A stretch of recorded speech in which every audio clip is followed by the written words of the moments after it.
Hey y'all, Niiamah Ashong here, and thank you so much for letting me be a part of your journey today. I said letting me, but I really mean letting us be a part of your journey. Because today we are here on the Outliers Edge Roundtable, and we have with us four incredible outliers who are going to share about how they keep up leveling their impact, their income, and their identity to keep playing at the biggest game that they can. So while we get a chance to get to know these outliers here, we're going to start off over here with you, Paris. Paris, thank you for making the time to be here. Would you mind telling us more about you and the game you play? Sure. Well, thanks so much for inviting me. I think perhaps one of the reasons that I might be on your radar is a book that I wrote called The Black Girl's Guide to Financial Freedom. Part of what got me into the authorship book writing world was sort of this gap that I saw in this space around personal finance. And it really was, I didn't see enough women of color talking about financial freedom and early retirement. And it's something that sort of piqued my interest as I started upping my own personal finance game and realizing that I could use money to create something much more interesting in my own life than just being a good money manager. One of my favorite quotes is being my ancestors' wildest dreams. And so, as a Black woman in America, thinking about what does that really mean? I think it means like having complete control over my labor and my time. And that's what financial freedom and financial independence affords us. And so it was just a conversation that I wanted to bring more folks into and decided if it doesn't exist, that must be my sign for me to be the person to write it. And so I've just been so blessed with the response. I think we're at over 90,000 copies sold so far. So I think folks are up to joining me in this conversation and sort of joining me in this movement to become financially free. Well, thank you for answering that there. Like one of the things that really called me was like it must be my sign. I want to keep playing with this here because outliers, there are signs out out there for us, and sometimes we just do not pay attention or we pull it away from it. We have the different response to it. In Paris, you answered that call to the tune of like 90,000 people at least getting their hands on the book, let alone the conversations and that have sparked and things from there. So just thank you for seeing the sign, answering the sign, and leaning into it. All right. We'll play more with that as the conversation goes along. Thank you much. Shauna, let's get a chance to get to know you. Would you mind sharing more about you and the game you're currently playing?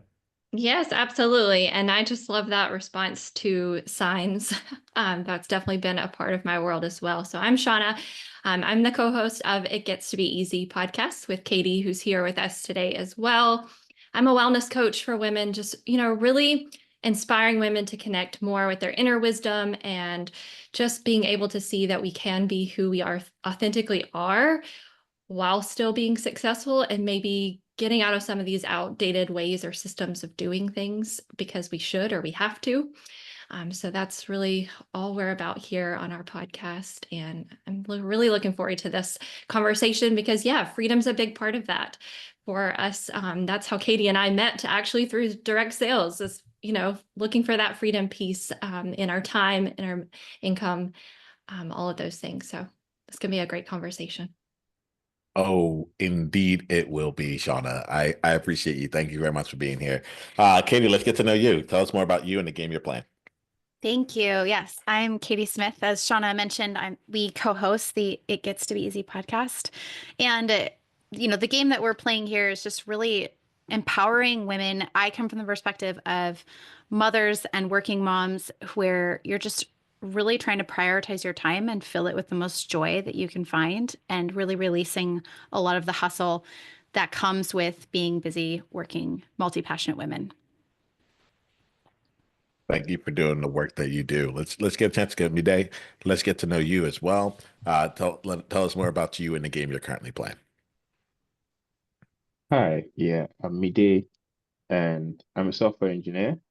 I also run a podcast called The Journey with Mide, where I literally take everything that happens in my life, I build a lesson from it, and I help people to avoid the mistake that I make. And it has been so impactful. I focus mostly on people who are beginning in their careers, especially if you're beginning to be a software engineer or if you're beginning to go into the tech space in any career path, my podcast really helps a lot of people get started and help them to make good decisions, especially in the early stages of their career. I noticed that when I started in my career, I had so many options, so many things that could distract me, so many mistakes I made. And my goal is just to help people avoid making those mistakes. Well, I'm glad you all are doing the work that you're doing. It's fun, like getting into this space and being like, man, I'm really surrounded by some awesome outliers out here. And to any outliers that's listening, you might see yourself or hear yourself amongst them. Like you're in good company. You're in good company here. I'm called in here, and I want to start off this conversation by asking the question. I'll have each of you answer it in the same order that you introduce yourself. That way, we can also get to know your voices and also see the way that you're going about things. So, Paris, I'll start off with you. I like to understand like the beliefs and mindsets that get people to where they are. And so, I'm curious for you, Paris. Like, what's one belief that you had to up level in order to play at the level you play right now? You know what's interesting? I've written a book about financial freedom. I grew up in a low-income family in a low-income household, and had a dream of going to Harvard for college. And coming from where I'm from, that might as well have been just like a fairy tale place. And it's the kind of thing where if you tell someone that's your goal, most people around you haven't even been to college, it's like, who gave you permission? Who gave you the authority to dream like that? And also there's no one around you who can really support you to take the action steps to make something like that possible, right? And so, in terms of beliefs, like for me, especially at that time, not having clear vision or evidence of what was possible was this concept of faith, which is, it's the evidence of the thing you can't see, right? And so I was raised in a very religious household. And I think that concept of faith was very foundational for me, at that age as a very religious concept. But I think sort of up leveling as I've aged and matured and, the concept still rings true that even if you can't see it or you don't know all of the steps, it's still possible.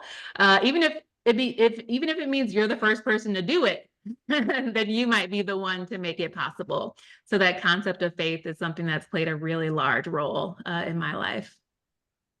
Like you immediately hit on why I created Outliers Edge. And I don't even know if it's like that component of just being like, hey, not like just not having the people around you who have done what you've done, and like I'm thinking to what it would be like to be in that position, and to be like, who are you to dream, right? In that way, who are you to dream? And I appreciate you starting us off in this way, because I think that is what we as outliers are looking at. Like our dreams just haven't stopped.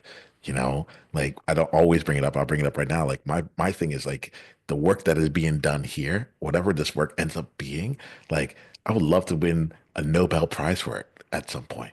Maybe it's in chemistry, I don't know I don't know how this thing works, but I'm like, what would it be like to set myself up or to do something along that path, not even knowing how to actually get it done. So thank you so much, Paris, for like bringing that into this space here. I'm really excited to see how the rest of us will continue to uplevel our beliefs as it goes along. Shauna, can I come to you? What's a belief that you needed to uplevel, that you chose to uplevel in order to play at the level you play now? Yeah, absolutely. First, I just want to say I can totally relate to what Paris was saying there, and what you were bringing in too, of just, really allowing our dreams. I think that's so big, and just to continue to hold on to that has been so important. For me, I think one of the things that's really helped me to up level and give myself permission to continue to move towards those dreams and allow them to evolve and change and shift too, give myself permission to say, no, that wasn't it, and be able to continue to evolve it, really has been to get clarity around truly what it is that I do want.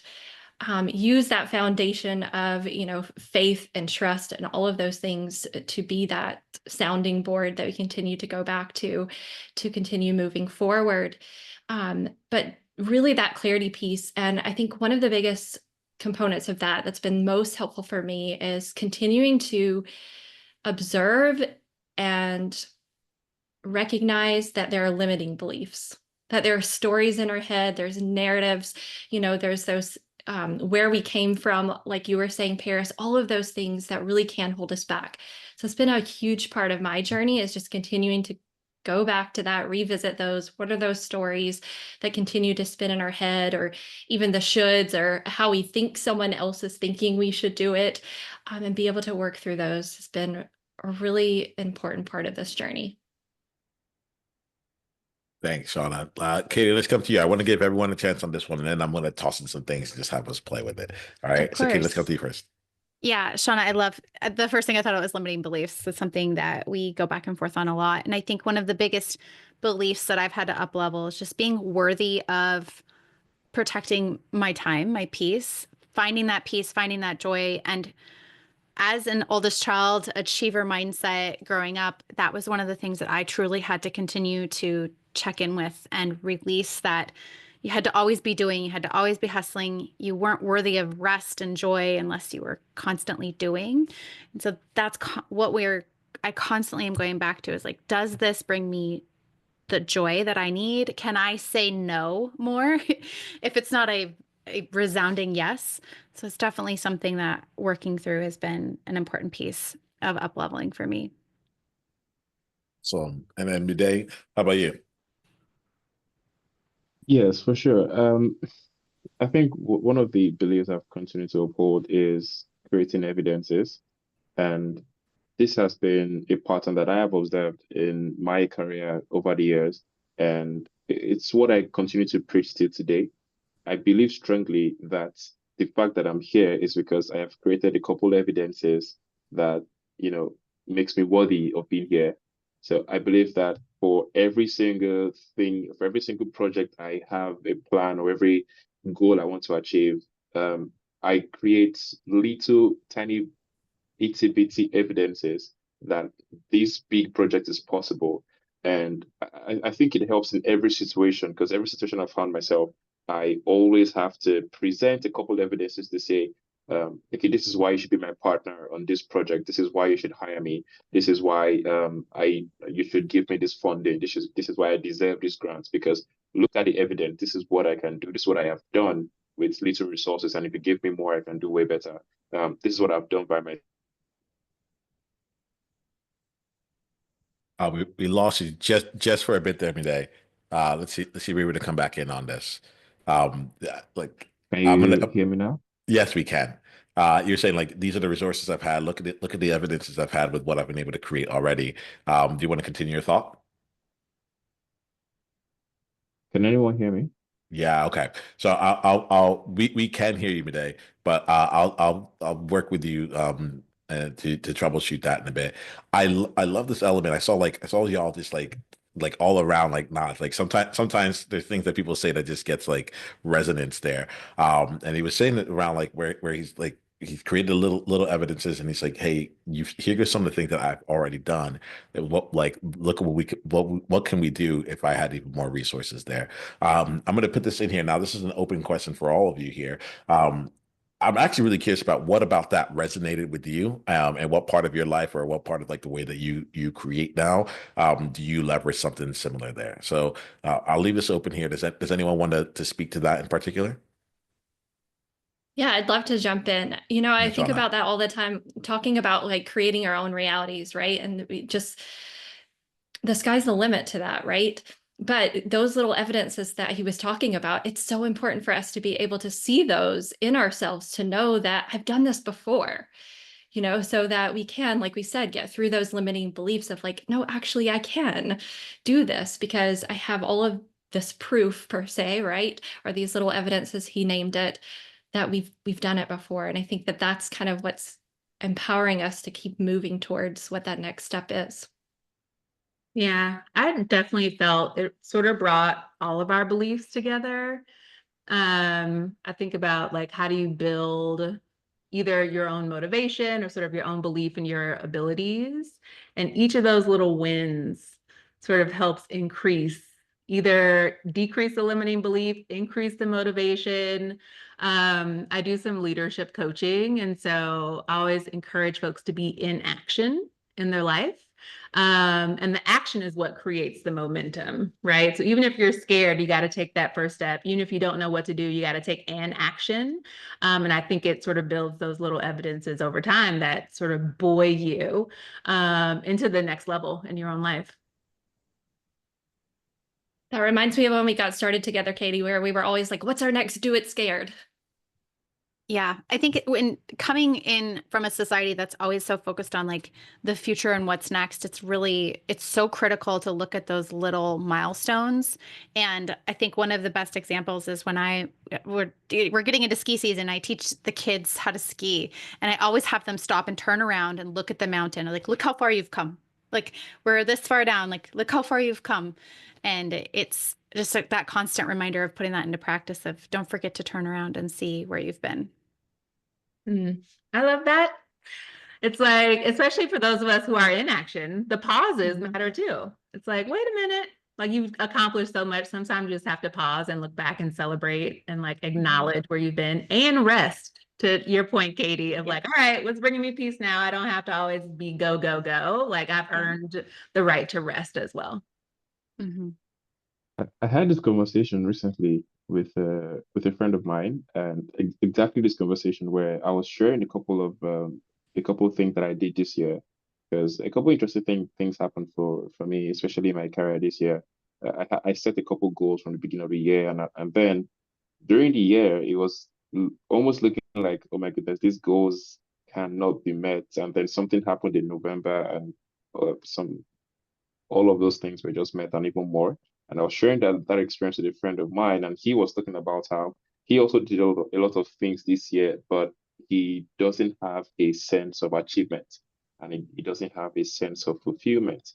And he says that every single time he hits a milestone that he sets, the feeling of fulfillment or achievement happens for maybe 10, 15, 30 minutes and is off onto, a bigger goal. So it's just very important to always make sure you can look back and say, oh, I plan to do this within 3 months and I was able to achieve it in 2 months or less. It's important to be able to look back and appreciate the little wins sometimes. Absolutely. I think that's what really drove us to take a look at hustle. The hustle mindset was really something that was getting us to go to the next thing and the next thing and the next thing without really slowing down and integrating all that was happening in our lives. So yeah, that really resonates for me and maybe a previous version of myself too, of just how it was like, what's the next thing? And oh gosh, it just doesn't feel like enough. But yeah, I can't say enough about how rest and slowing down really allows us to see that inspired action. I think that's what Paris was talking about, just to really get us inspired for the actions that we're taking versus just that next thing that we're doing to get us ahead. Yeah, as a recovering overachiever,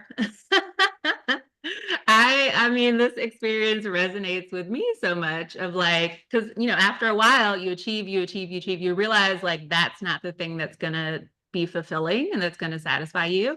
And so it really was like a growth moment for me to realize that like it actually is the process. Like the thing that I'm doing day to day has to be the fulfilling thing, and not just accomplishing the very next goal. And so it does sort of push you to create a life that you enjoy living. Right. Like so that first comment that you made, Katie, so resonated with me of like, what is bringing me peace right now?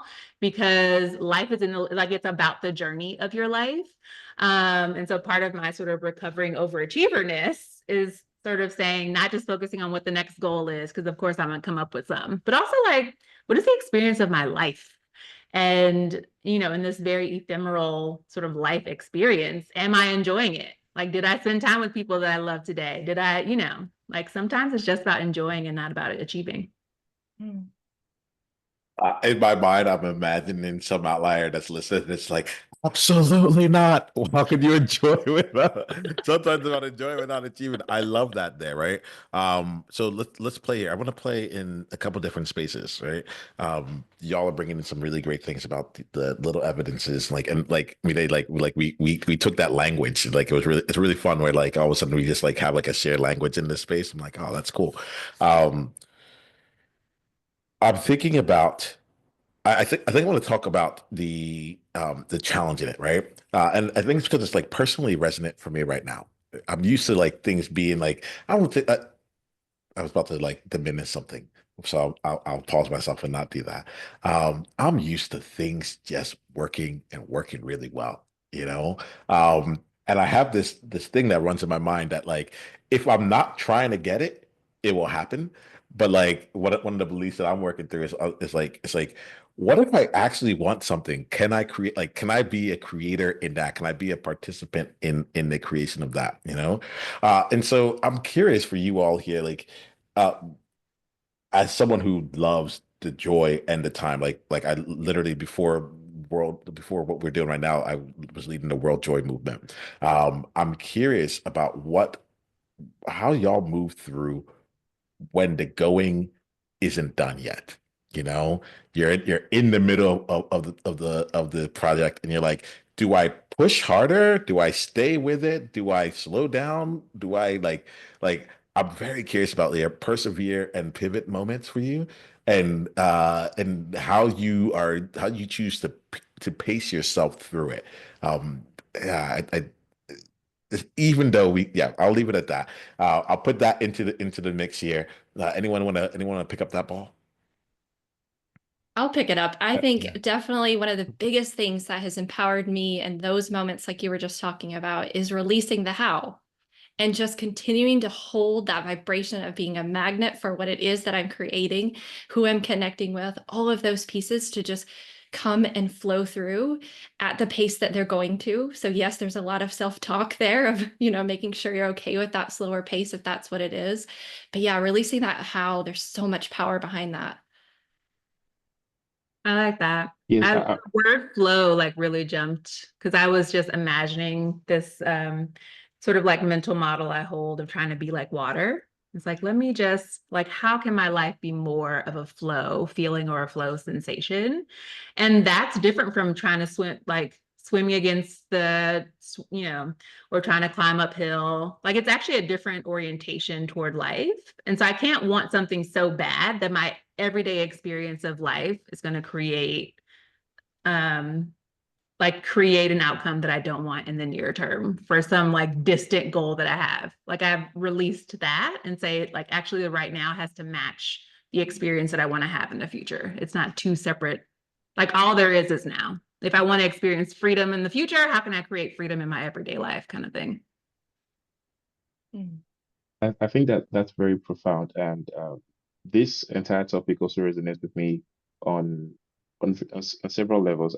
I mean, I mentioned having to create little evidences, and how it really helps because you can look back and say, oh, if I could do XYZ last year, then I should be able to complete what I'm doing right now because that's an evidence that I can start something and finish it. But uh, it just reminds me of a project I just completed recently. So I did an event very recently, just on the 23rd of November. I put together an event where we all we did was like a hackathon kind of thing for beginner software engineers, beginner tech careers. And then we brought it together in a team, and then we told them to build different projects and compete for some particular cash prizes. This was not for any business or anything, more like just grants, just rewarding people for sticking to their beats, right? And in the middle of putting all of this together, I was looking for sponsors to put the event together, brands that could sponsor with me, partner with me to get the event done. And this was going to be the second version of the event. And just as Shauna described earlier, there was a point where it felt like I probably would not be able to accomplish this event any longer because first, the sponsorship were not coming in as I expected that they would.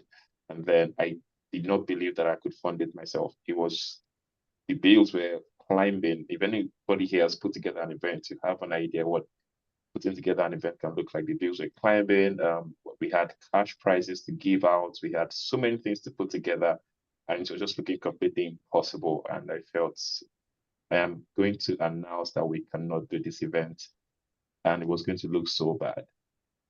But I just kept on remembering that this is exactly what I live for. Like, if I do not do this, then it doesn't feel like I exist.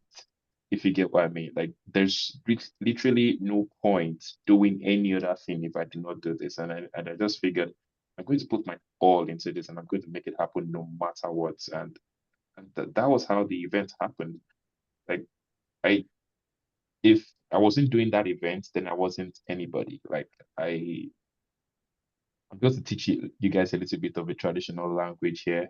Um, so I have a nickname called Afobaje, and that is Yoruba, meaning for a kingmaker, right? And that's just what I live by. I want to put crowns on people's heads. I want to help people become better versions of themselves.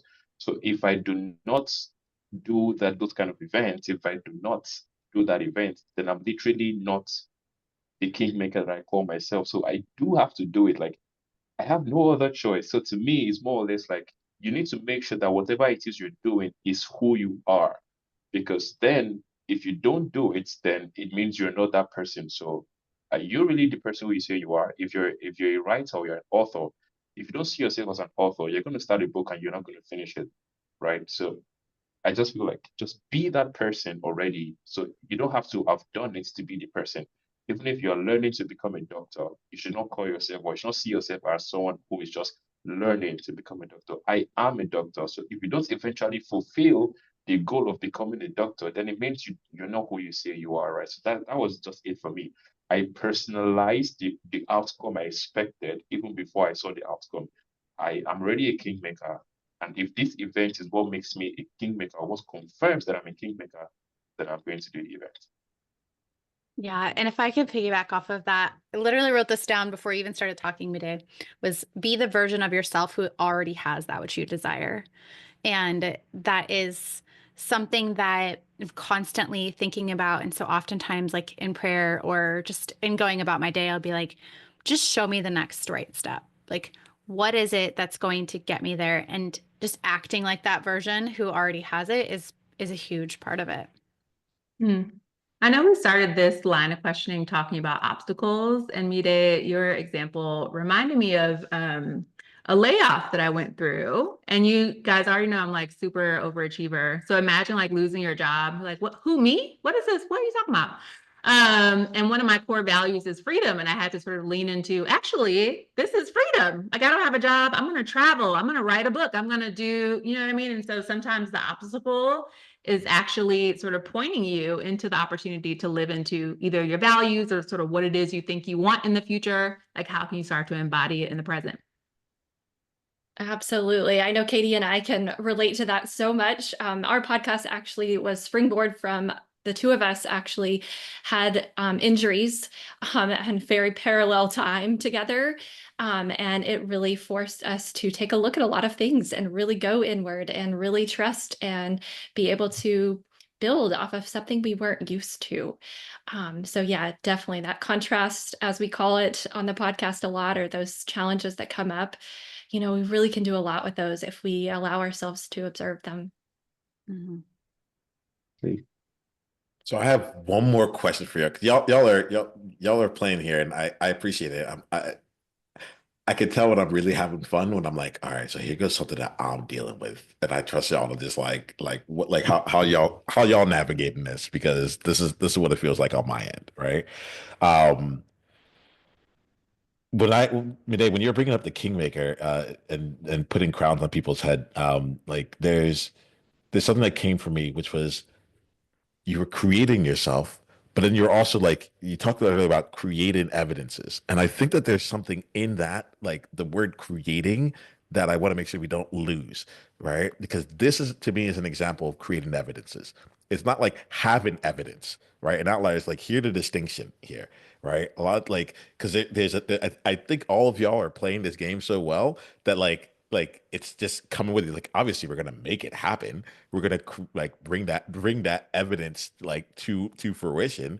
But like I run into conversations, they're like, well, I don't have the evidence. It's like, yeah, because you haven't done it yet.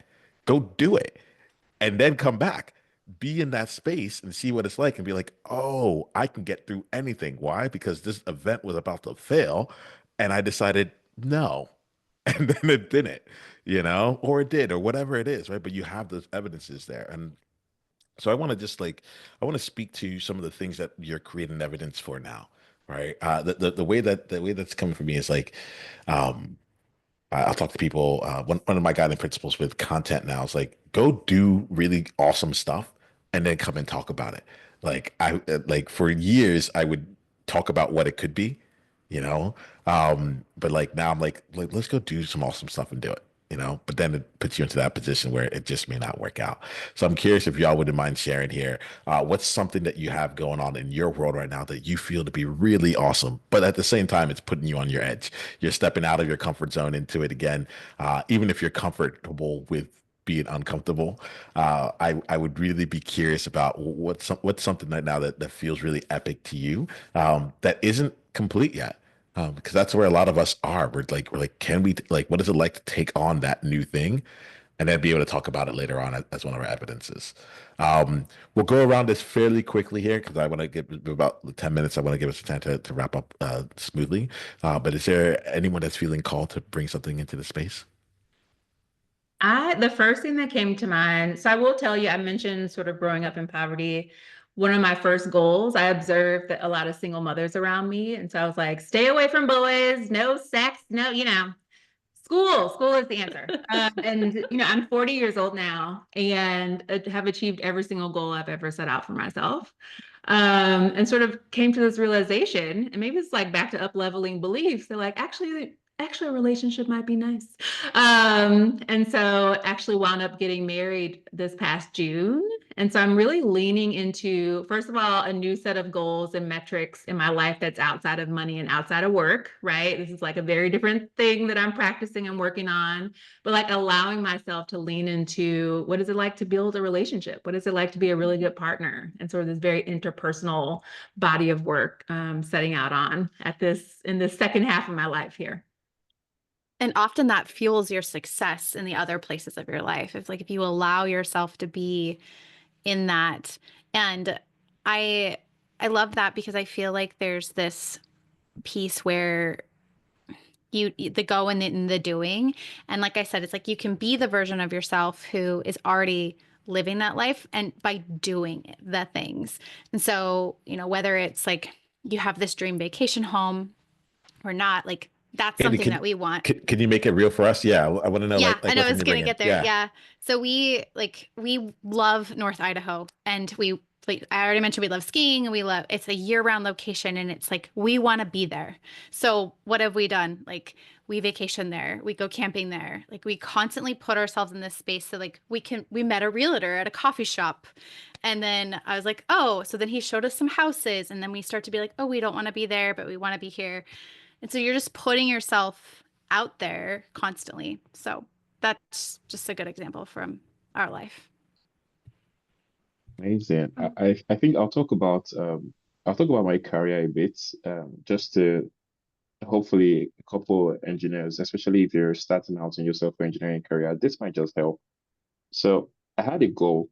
By the way, the goal I was talking about that I set for myself this year that I only hit in November was that there's a particular technology that I was looking to learn, I wanted that technology to be like my main technology. The way it works in software engineering is that you have different, we call it stacks that you can work with. Yeah. So I used to have a particular stack that I worked with, and then I wanted to migrate. I wanted to move into a different stack, a more advanced tool, right? That could really help me learn better, grow better in my journey. And it was very, very hard to make that transition and make that migration, but I did something. I I didn't have a job in that particular stack, but if you went to my GitHub is where we put a lot of code that we write, like side projects and whatnot. But if you go to my GitHub, you think that all I write is in this new stack I was going to migrate it to. You think that is all I do because I did have a job, yes, but I was not going to wait for a job before I started doing this stuff in the new stack I wanted to learn. So I went ahead and throughout this year, every single side project I was working on was in this new stack. Every single thing I did was in the new stack I wanted to learn. I wanted to land the job in. And by the time I had the interview with the company in November, all I had to do, again, back to my creating little evidences, is go check out what I've done. I have 30 projects on this particular stack. You can use that to define how good I am. in this particular stack, and boy, you know, it's boom, two offers. So so that was that's like what I always try to do. And right now as well, I'm working on a business of my own. I'm building a startup, and I talk about myself as a software engineer, but trust me, I actually had to take a toilet brush and wash people's toilet at some point in my life because uh, I needed to understand what it felt like to be a domestic worker. And now the solution that I'm building is actually would help domestic workers, you know, work better, earn better, and manage their entire schedule and job better.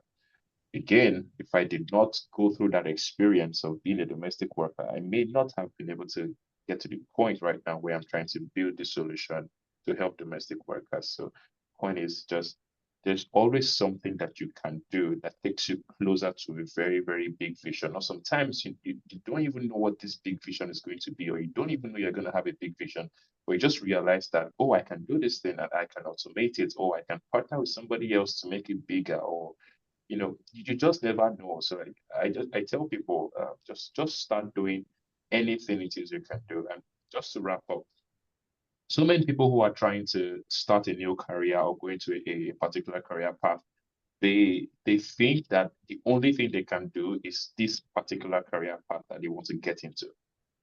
Before I started software engineering, I talked about washing people's toilets, right? I did that.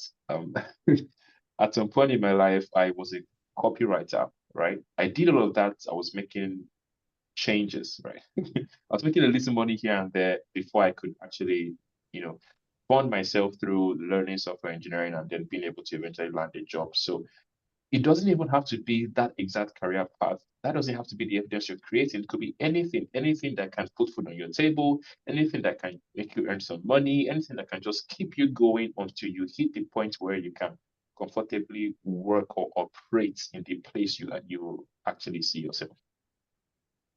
You know, I am really, really excited for you all here, like to have brought this here. We're gonna have to start wrapping up this convo. I I'm gonna put this out here, Outliers. We're not gonna go too much into it, but I want you to hear this. It didn't come up here explicitly, but I want to hear like the underlying work that's being done. We're finding ways to do it with joy. We're finding ways to create evidences along the way. Today, when you were talking, like my entire body was just lighting up because I'm like, he gets it. It's not just like, oh, imagine yourself and like fake it till you make it. Like that's not faking it till you make it. It's doing the work and earning your spot, you know. And it's like, by the way, go look at my 30. And you're like, before you know it, well, it had taken you 11 months, but before you knew it, then you got two offers. It came to you in like in abundance after that point. But like, I really want to call this out, Outliers, because sometimes I think we do one, two projects, and we're like, well, it didn't come, so I guess I'm not good at this, or well, no one's given me the chance to X, Y, Z yet. So I really loved like just hearing how you created those opportunities and said, I'm gonna be ready regardless. And we'll just wait for everything else. We'll just wait for the reality to catch up to like my skill set. But I'm gonna make sure it's happening. And not like I want to put that in for us. I know a lot of us do work and it's like have done great things, and it might just be that for that next thing that you feel like you need a seat at the table or you need a permission to come in there. It's like, please just give it to yourself and start doing the work now, knowing that the world will catch up to you. You get rewarded for the work you do a year ago. It's wild. It's wild out here. So please, please, please, like stay on it. All right. So we're coming up at the end of our time here. I'm gonna do two things here. Firstly, I'm gonna talk again to you, Outliers here. Like, what a conversation, right? What a conversation. My ask is this: please go and share this with your world. But we do things, right? It's not but, and go share it with the world. And we have an initiative that we call the One Person, One Conversation at a Time initiative, where I ask for you to slow down and think about one person in your life. Maybe they're a recovering overachiever, or they're looking at things and they're trying to figure out how they can create more evidences in their world, or they're looking and saying, I need to take more joy, like need to take more space, need to partner with you, like whatever it is. Can you please find one person in your life who you can gift this episode to and share it with intention? Share it with deep intention and let them know I was listening to this and I thought of you. Here's why, and go listen in. as much as I want this thing to grow and be out for a lot of people, I want you all on the panel to be exposed to as many people as possible. I think that the real work gets done, the real change, the real impact will come one person and one conversation at a time. And the Outliers, I invite you to join us in that initiative. All right. So here's how we wrap up for today. We're going to do this fairly quickly because we're coming up on the top of our time. We're going to share an insight that you got from this conversation and a way for Outliers for them to like go deeper with you, right? How they can continue to connect with you. Okay. Um, an insight, if you didn't get an insight, just say it. That's all right. You can like that's fine. You don't have to make anything up. So let's go to Paris and then we'll go to Shauna and then we'll continue on from there. So Paris, how can Outliers go deeper down the journey with you and what's an insight you got from today? Folks can connect with me at pariswoods.com or author Paris Woods on all social media platforms. TikTok is one of my favorites. So if you want to hang out with me, that's where I tend to be. I think I was just so encouraged by this conversation and also encouraged by it, like pausing and looking back. I really just felt so in touch with my younger self who made so many sacrifices and was such a hustler. And it's like, thank you for creating this life I have today, but also like I owe you some rest. Felt that one. Shauna? Yeah. Me too, for sure. I will say I love so much of our conversation today, but to those outliers, just start doing it, being it, is what I hope that you felt from all of us today. And if you feel like you don't have those little evidence, go ahead and borrow ours. I know that that's something that Katie and I talk about on the podcast, and, permission to go ahead and borrow what we are living off of if you need that to get you going or to keep you going. You can find our podcast, It Gets to Be Easy, on all podcast platforms. And come join us on Patreon, actually. It is a community that is budding and that we are just putting a lot of resources into to allow you to not only take the conversation that we have on the podcast, but to integrate it into something to help you be able to shift from hustle and create that reality of joy that you want. Thanks, Shauna. Yes. I won't repeat what she said on where to find us, but I do want to say, like, the takeaway that I really had was just to take the first step. As Paris mentioned, she saw this gap and opportunity in midday. It was like, I want to be here, so I'm going to start doing these projects. Just take that step and it'll get you there eventually. Thank you, Katie. Thank you, Shauna. And Midday, we'll wrap up with you. Yeah. Share contact and an insight that you got from today. Yeah, so you can reach out to me on, I think the best place is Twitter, and Twitter handle is Dixon_build. Dixon_build. That's the best place to reach out to me, really. I'll answer you as quickly as I can. And of course, I do host a podcast as well, The Journey with Me Day. I talk about a lot of same things similar to what I've shared here today. I talk about the things that I experience. If anything very interesting happens to me, I bring it to the podcast and we talk about a lesson that I can build off of that experience. And I think my biggest takeaway from this entire session is being very aware, being sensitive to your environment. Katie talked about how she had a goal in a particular area, going skiing, and then they met a realtor, and then they took the opportunity, started to meet people. Paris talked about how she saw a layoff, and then she converted that into creating the freedom and the exact kind of life she wanted for herself. So just be attentive to the things that happen in your surroundings and your environment. It might just be an opportunity for you to look into a new direction, to start something new, or to change your life, literally. Well, you all have changed my life here. I seriously can feel things like reshifting within me. I'm grateful. It's good to be amongst company, good to be amongst peers, and thank you for bringing what you bring out into the world here. Thank you for trusting us here with your stories and your experiences. We appreciate you. And Outliers, remember this. Until the next time we talk, be you on purpose. Journey on.